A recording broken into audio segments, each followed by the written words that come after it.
Jadi informasi di sini selain produk, kemudian ada informasi harga. Informasi harga ada di kolom yang sebelah tengah, kemudian ada yang di kanan. Nah, informasinya adalah demikian, kita baca. Yang ini adalah harga jual. Harga kalau kita ingin menjual, maka harganya ditawarkan adalah harga ini, harga bid. Kemudian ini adalah harga as atau penawaran jika kita ingin membeli, maka kita mendapatkan harga yang kanan. Kenapa harga ada dua warna di sini? Jadi warna ini menunjukkan kalau warnanya merah, tandanya harga yang sedang muncul saat ini lebih rendah dari harga sebelumnya. Kalau jika warna biru, harga yang muncul sekarang itu lebih tinggi daripada harga klik kedipan yang sebelumnya.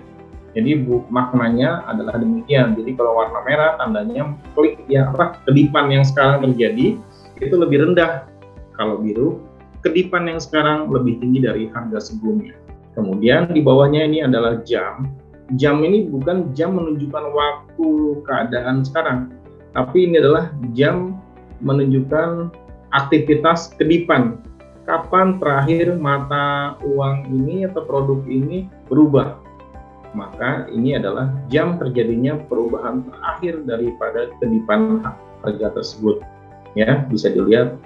Jadi semakin update kedipan, semakin baru kedipan, semakin sering kedipan menandakan mata uang tersebut atau produk tersebut sangat diminati oleh pasar. Artinya aktivitasnya sangat tinggi. Jadi di sini kita bisa lihat USD Kanada itu telat hampir 9 detik, 10 detik dari yang terbaru 1.30, sementara USD Kanada itu dari 1.20 belum ada perubahan. Ternyata ada yang lebih lama lagi, New Zealand USD 1.19. Jadi mata uang yang muncul ini sudah 19, hampir 11 detik tidak mengalami transaksi, tidak ada kedipan. Jadi bisa dilihat kalau Bapak klik di mata uang yang New Zealand USD, mudah-mudahan lebih lama dapatnya atau ruginya. Maksudnya untungnya atau ruginya akan lebih lama terrealisasi dibanding dengan mata uang yang berkedipnya lebih cepat. Hanya itu saja. Jadi bukan berarti ini untungnya lebih tidak untung atau tidak mungkin ruginya tidak mungkin rugi. Hanya aktivitas transaksinya lebih lambat dibanding dengan mata uang utama dunia atau kita bilang blue chip. Kemudian yang di bawah adalah tulisan low dan high. Low ini adalah menyatakan bahwa ini adalah harga terendah yang terjadi di sesi perdagangan hari ini. Jadi selama open market sampai detik terakhir 129 ini adalah harga terendahnya. Kemudian ini adalah harga tertingginya. Jadi harga yang sekarang di 1970 kita bisa lihat ini berada di level mendekati di rendahnya atau mendekati di tingginya. Sama, kita jadi bisa punya gambaran bahwa harga tadi, sudah ada rentang sejauh ini, harga ada di level ini. Jadi tanpa melihat grafik pun kita sudah tahu, ini ada di harga sudah mengalami penurunan, harga sudah mengalami kenaikan, atau ini harga sedang mencoba naik atau mencoba turun. Jadi kita bisa bayangkan tanpa membuka grafik. Kemudian ada sebaran di sini. Sebaran inilah yang kita sebut spread. Spread itu adalah selisih jual dan beli. Semakin kecil spreadnya, menandakan produk tersebut adalah produk yang atraktif. Jadi semakin kecil selisih antara jual dan beli, menandakan produk itu sangat digemari. Di sini ada seperti ini, sebarannya jauh sekali, ada yang 40, ada yang 39, menandakan memang produk ini tidak terlalu favorit bagi para trader gitu. Produk favorit ditandakan dengan spread yang makin mengecil. Semakin kecil spread itu membuat potensi untung bagi para nasabah semakin besar. Kenapa? Tidak perlu menunggu harganya terlalu jauh, dia sudah bisa break even. Ya. Break even kalau kita beli di 1911 ini, di saat harga yang bid di depan itu adalah sama dengan 1911, jadi tidak terlalu jauh, tidak terlalu tidak menunggu terlalu lama. harga akan mencapai break even-nya. Kemudian kalau kita jual di sini pun di harga yang di as ini menunggu waktu turunnya pun tidak terlalu jauh, hanya 19, selisihnya hanya 19 saja. Saya bertanya Pak, maaf. Ya silakan Pak, silakan Pak. Itu tadi yang 19 itu maksudnya 19 poin apa 19 pip ya Pak? Kalau kita mengacu kepada 19 ini sebenarnya pipet Pak ya. Sebenarnya kalau kita sebut pipet, jadi kalau pip itu sebenarnya satu ya. Sebentar saya kembali ke layar. Nah ini. Jadi kalau mengacu ke trader zaman dulu kan sebenarnya hanya 4 angka di belakang koma Pak. Nah angka terakhir itu adalah 1 pip sebenarnya. Jadi ke 10 ke 11 itu adalah 1 pip. Nah, ada pecahannya lagi jadi 5 desimal. Nah, kita sebut pipet sebenarnya. Jadi sebaran, tapi kita ikuti saja lah. Jadi 19 ini sebenarnya 1,9 pip kalau bagi kami, Pak. Oke, terima kasih, Pak. Ya, siap, Pak. Baik, silakan kalau ada pertanyaan lain. Dulu kita kenal hanya 4 angka di belakang koma, cuman permintaan para trader membuat 5 angka, jadi ada pembulatan yang nyata tapi dihilangkan, jadi seolah-olah ini harusnya masih ada. Kadang-kadang BEP itu namanya uang, itu kadang-kadang selisih sedikit saja orang nggak terima, jadi terpaksa para pialang sekarang membuat 5 pip untuk membuat lebih fair lagi. Mungkin ke depan bisa saja 6 pip, silakan saja. Jadi tergantung permintaan pasar sebenarnya. Masalah banyaknya angka di belakang koma. Cuman kalau kurang lebih 10 tahun yang lalu itu masih 4 angka. Di mana selisih perubahan 1 angka paling belakang itu disebut pip. Kalau sekarang ada tambahan lagi jadi pipet.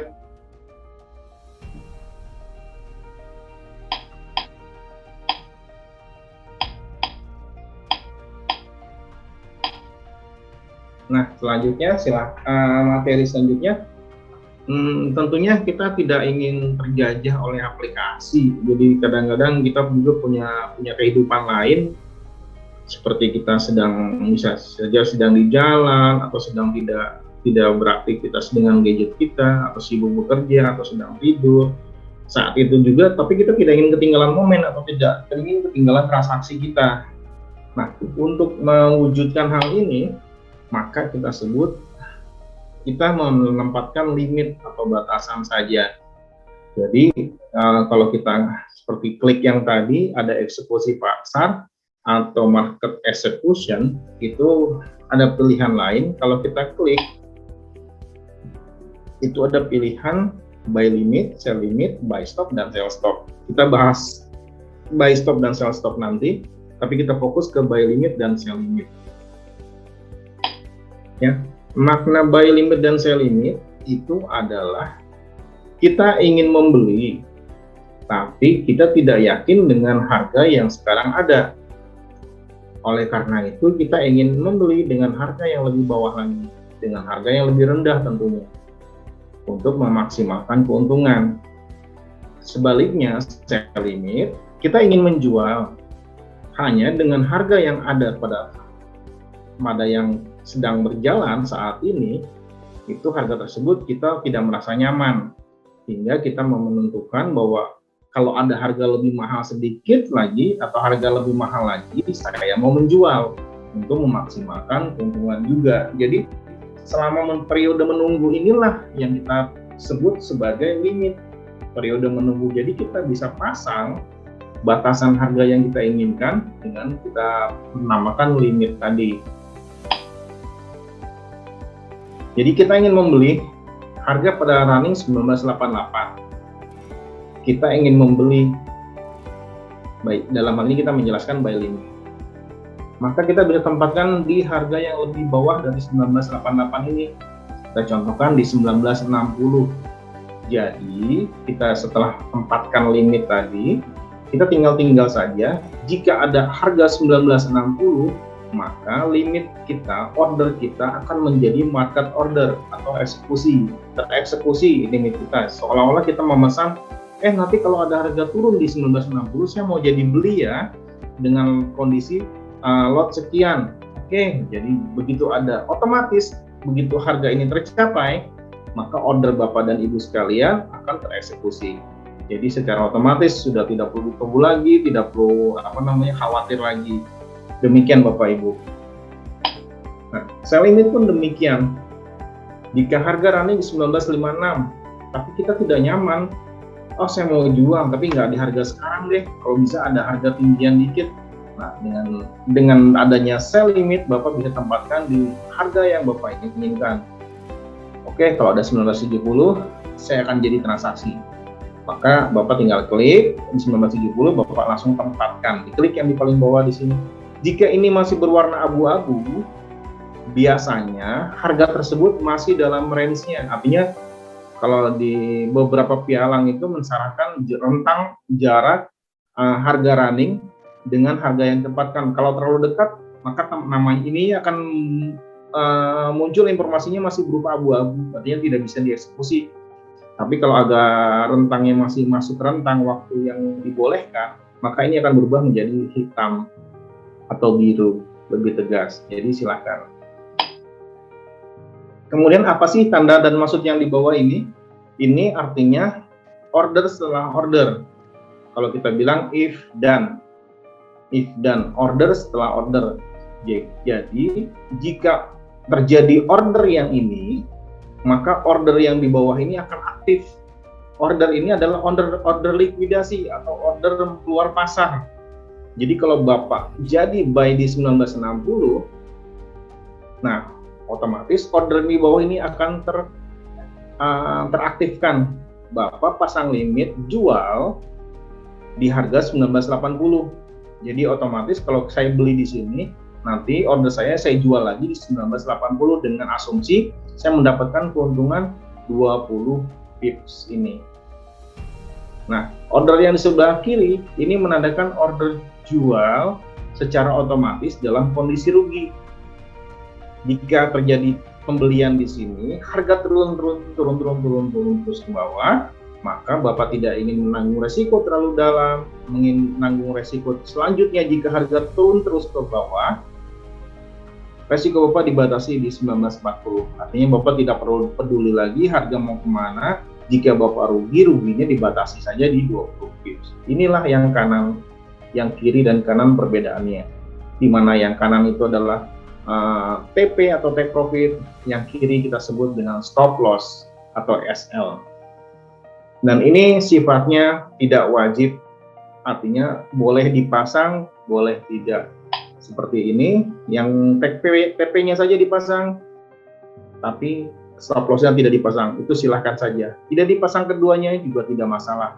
Produk-produk yang berwarna biru ditandakan bahwa transaksi Bapak sedang mengalami keuntungan. Produk-produk yang bertanda merah, tandanya posisi Bapak sedang mengalami kerugian.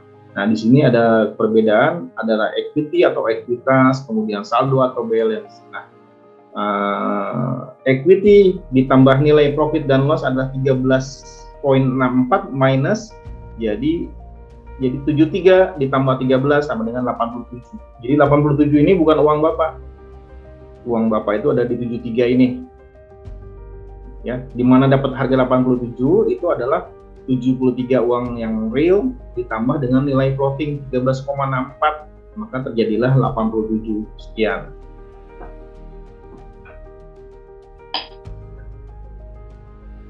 Nah, untuk meng-close order, Bapak tinggal klik agak lama di produk yang sedang berjalan, kemudian muncul pop-up seperti ini. Ada close order, modify order, new order. Jadi Bapak tinggal close order, nanti akan muncul pop-up jendela demikian. Informasi konfirmasi ada di bagian bawah, close with profit 14.45. Jadi kalau kita sudah oke, Bapak klik saja, otomatis transaksinya akan selesai, tertutup. Ya, ini contoh historical transaksi, itu diklik di bagian amplop paling bawah, di bagian bawah ini ada lambang amplop, maka itu adalah disebutkan history atau riwayat. transaksi daripada akun Bapak.